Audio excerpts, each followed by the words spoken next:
지방로의 시간 여행은요, 지역 인구 감소와 지역 소멸이 정말 요즘만의 문제인 건지, 과거에도 이런 일이 있진 않았을지, 있었다면 어떻게 대응했는지 역사적 사실을 바탕으로 되짚어보는 코너입니다. 자, 오늘은 어떤 주제로 이야기를 나눠볼까요? 저희 지난주에 외고산 옹기축제의 역사를 살펴보면서 축제가 생활인구 유입에 어떤 영향을 미치는지 함께 생각을 해봤었는데, 네. 오늘은 그 연장선에서 쇠보리 축제에 대한 이야기를 준비했습니다.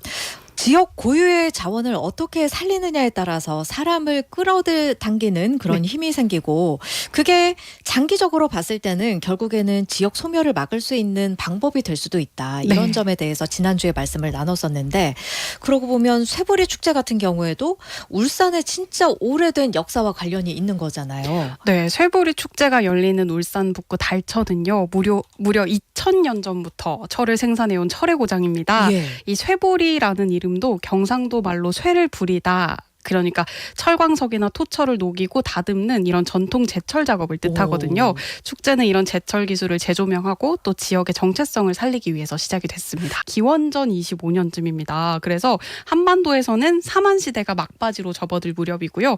고구려 백제 신라가 생기기도 전, 그러니까 삼국이 본격적으로 성장해 가던 시기입니다. 그러면은 삼국이 국가 형태를 갖추기 전부터 울산의 달천 지역에서 네, 철을 생산해 왔다는 거네요. 맞아요. 그러면 언제부터 이게 축제 형식으로 자리 잡게 됐을까요? 제 기억에는 그렇게 오래된 축제는 아니었던 것 같은데. 축제로 거듭난 시기는 2005년부터입니다. 예. 그 이전에는 북구청과 북구문화원이 달천 철장의 역사 그리고 쇠보리 놀이를 계승하려고 만든 소규모 행사 정도였어요. 그때는 지역민들을 중심으로 해서 전통 제철법이라든지 쇠보리 노래 이거를 재현하고 살리는 데 초점을 두다가 2005년이 되어서 울산 쇠보리 축제라는 이름으로 공식 개최가 되었고, 그러면서 공연이라든지 전시라든지 체험 같은 볼거리와 즐길거리들이 좀 추가가 됐습니다. 네. 그래서 축제가 지난해 26만 명 이상이 방문할 정도로 우와. 크게 성장을 했습니다. 예, 그렇네요. 네, 과거 지역 경제를 이끌던 산업을 문화 콘텐츠로 되살려내는 사례는 해외에서도 찾아볼 수가 있거든요. 예를 들어서 독일 루르 지방에서는 석탄 산업으로 번성을 했던 지역이에요. 이 산업이 쇠퇴한 뒤에 그 흔적들을 박물관이라든지 공연장이라든지 수영장 같은 이런 문화 공간으로 바꾸면서 매년 수백만 명이 찾는 명소로 이렇게 바꾸게 됐거든요. 네. 달천 철장 같은 경우에도 과거엔 철광석을 캐던 산업 현장이었는데 지금은 유적공원이 있고 문화관도 그 위에 새롭게 다듬어져 있습니다. 문화관에서는 철을 만들던 역사도 확인할 수 있고요. 쇠보리 문화도 전시돼 있습니다. 그리고 공원은 평소에 시민들의 휴식 공간으로도 이용이 되고 있어서 또 쇠보리 축제 같은 이런 문화 행사들도 이용이 되는 그런 무대로도 활용이 되고 있어서 계속 이어지고 있는 거죠. 네. 네. 쇠를 만들던 소리와 흔적들을 단순히 과거로만 볼 게 아니라 네. 지금 울산에 좀 우연하게도 맞닿는 부분도 있네요, 보니까. 네. 제조업도 있고요. 그렇죠. 울산하면 중공업 같은 대규모 산업부터 좀 떠오르게 되는데 그 뿌리를 따라 올라가면 예부터 쇠를 다뤄온 제철문화 도시였다. 이렇게 볼 수가 있잖아요. 그 증거가 이렇게 달천 철장처럼 물리적으로 남아있기도 하고 울산시 무형문화재인 울산 쇠보리 소리로도 전해지고 있어서 네. 의미가 더욱 깊습니다. 사실 저도 조사하면서 조금 더 많이 알게 된 사실이 있는데요. 예. 달천의 지명도 철과 관련이 있습니다. 지명의 유래를 찾아보면 쇠를 달구는 터전이라고 해석이 되는데요.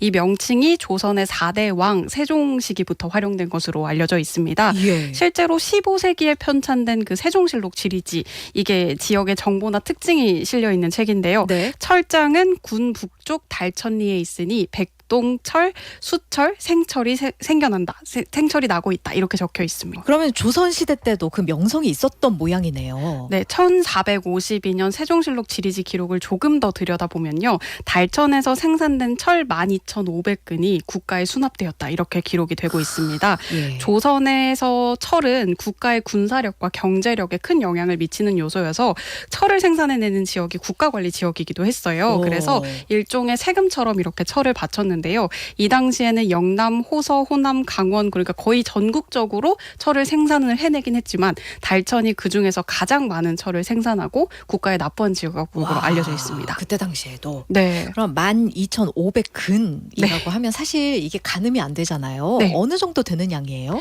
조선시대에서 한 근은 약 640g이라고 합니다. 이걸 요즘 기준으로 환산하면 약 7, 8톤 우와. 정도거든요. 그 달천이 철 생산지로 얼마나 중요한 곳인지 이걸 보고도 알 수 있을 것 같고요. 더 나아가 달천은 울산을 넘어서 우리나라의 최초의 철산지로 평가를 받고 있습니다. 그러면은 2000년의 역사를 품은 곳이 달천이 유일한 거예요?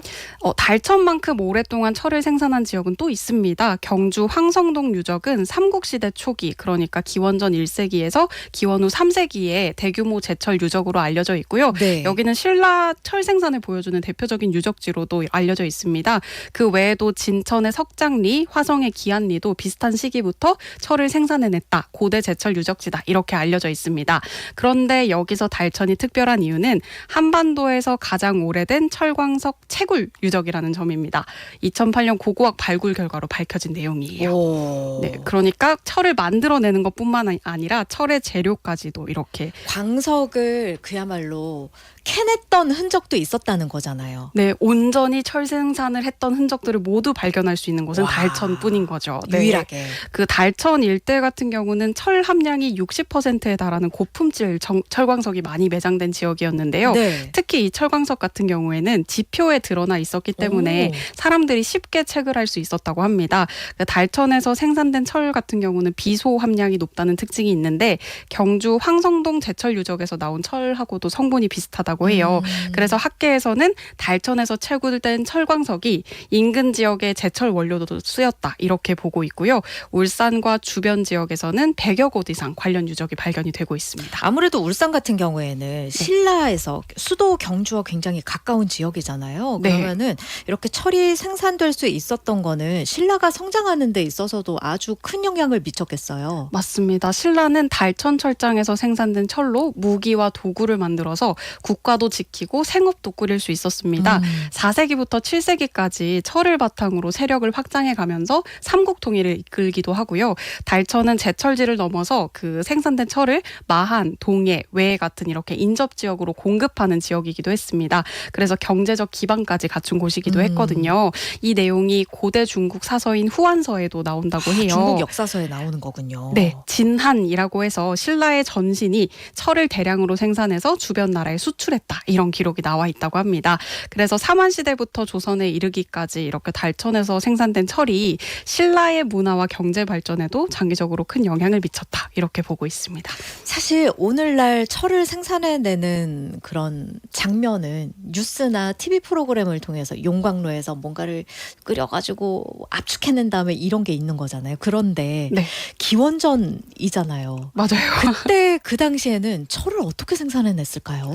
당시에 달천 철장에서는 흙으로 제철로를 만들고 그 안에 숯을 태워서 철광석을 녹여내는 방법으로 원리는 만들었습니다. 비슷했네요. 맞습니다. 그런데 바람을 불어 넣어서 천도가 훨씬 넘는 고온을 만들어냈고요. 숯이 철광석에서 산소를 떼어내는 데 중요한 역할을 했다고 합니다. 오. 여기서 산소가 떼어지면 순수한 철이 만들어지는 거고 남은 불순물은 슬래그라고 불리는 찌꺼기로 빠져나갔다고 합니다. 이 슬래그는 제철로 주변에 이렇게 쌓이는 모양새인데 지금도 유적으로 많이 남아있다고 해요.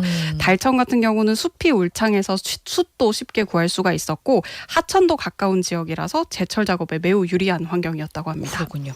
축제에서 네. 이렇게 그때 당시에 철을 생산하던 당시의 모습도 재현한다고요? 네, 전통 제철 장인들과 전문가로 꾸려진 울산 쇠부리 복원 사업단이라고 있거든요. 예. 이분들의 주도로 실제 쇠부리 가마를 쌓고 또 철광석과 숯을 넣어서 전통 방식으로 쇳물을 뽑아내는 과정을 시연하게 됩니다. 오. 시민분들이 이걸 직접 관람하실 수도 있고요. 이때 주목해야 하는 요소가 바로 울산 쇠부리 소리입니다.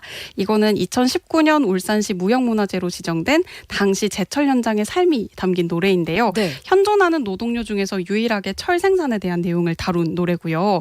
산업 기술이 담긴 노래다 보니까 암호화된 가사가 특징이라고 합니다. 노래 부르는 속도를 조절을 해서 바람 불어넣는 세기를 조절하도록 한다든지 구성원들만 알 수 있는 용어를 가사에 담아서 이야기를 하기도 했습니다. 그 제철 과정의 단계에 맞춰서 네. 뭐 쇠보리 불매 소리라든지 쇠보리 금줄 소리라든지 이렇게 다양한 버전으로도 전해지고 있고요. 우선 그 노하우는 계속 이어져야 하는 거니 네. 그거를 암호화해서 노래로 만들어서 전승을 한 거군요. 네, 그래서 가사만 딱 보고는 이게 무슨 말이지라고 생각하실 수 있을 것 같습니다. 네. 해석이 다시 필요한 거군요. 네. 근데 아무래도 옛날 노동요 같으면은 정말 말 그대로 구전으로 네. 전해 내려온 거잖아요. 이게 과연 변질이 중간에 되지 않고 무사히 지금까지 전해질 수 있는 걸까 하는 우려가 생기기도 하거든요. 사실은 쇠보리 소리도 사라질 위기에 놓여 있었습니다. 그리고 활발히 철 생산이 이루어지던 시기에도 대외적으로 알려진 소리는 아니었는데요. 1981년 기록을 통해서 소멸 위기를 넘길 수 있게 됐습니다. 소리 보존에 힘쓰고 있는 울산 쇠보리 소리 보존의 조정모 회장님께 들어보겠습니다. 쇠부리 작업 종사자들은 세상놈이란 별명을 받았었어요. 굉장히 천시받고 심지어는 자손들까지 놀림의 대상이 되었었어요. 그러다 보니까 이 쇠부리 작업장이 작업하는 것도 숨겼고 소리하는 것도 더더욱 숨겼죠. 울산 쇠부리 소리 같은 경우는 마지막 불매대장 최재만홍 역시 쇠부리 작업을 하는 것을 끝까지 숨기려 했으나 돌아가시기 직전에 최재만홍 친구인 이호연 씨가 1981년 MBC 당시 PD였던 정상태님께 편지를 남기면서 불매소리 영상을 이렇게 촬영을 하게 됐습니다. 최재만홍이 돌아가시고 4, 5년 후에 1984년 공업축제를 통해서 김다로옹이 쇠부리 소리를 공연함으로써 그 맥을 이어오다가 2005년부터는 달천 철장 인근 지역림 중심으로 울산 달래 쇠부리 놀이를 창립하게 되었고요. 2016년도는 쇠부리 소리 보존으로 명칭을 변경하고 지금 40여 년의 역사를 가지고 보존 전승을 하고 있습니다. 와, 자칫 명맥이 끊길 뻔했는데 여하튼 매체를 통해서 기록이 되고 네. 그게 또 마을 주민들이 갑자기 합심을 하셔서 계속해서 전승해오는 노력을 해오셨던 거군요. 네, 맞습니다. 이게 사실 기록으로만 남아 있었으면 멈춰 있는 문화였을 텐데 이 쇠보리 소리 보존회 자체도 순수 지역 주민들로 구성된 단체거든요. 현재는 70여 명이 함께 하고 있고요. 기초부터 꾸준히 연습해서 이 소리를 완성해서 전승하고 있습니다. 와. 여기에 이제 지역 사회의 다양한 주체들이 연구나 기록이나 교육을 통해서 이 전통을 이어가기 위해 노력하고 계시고요.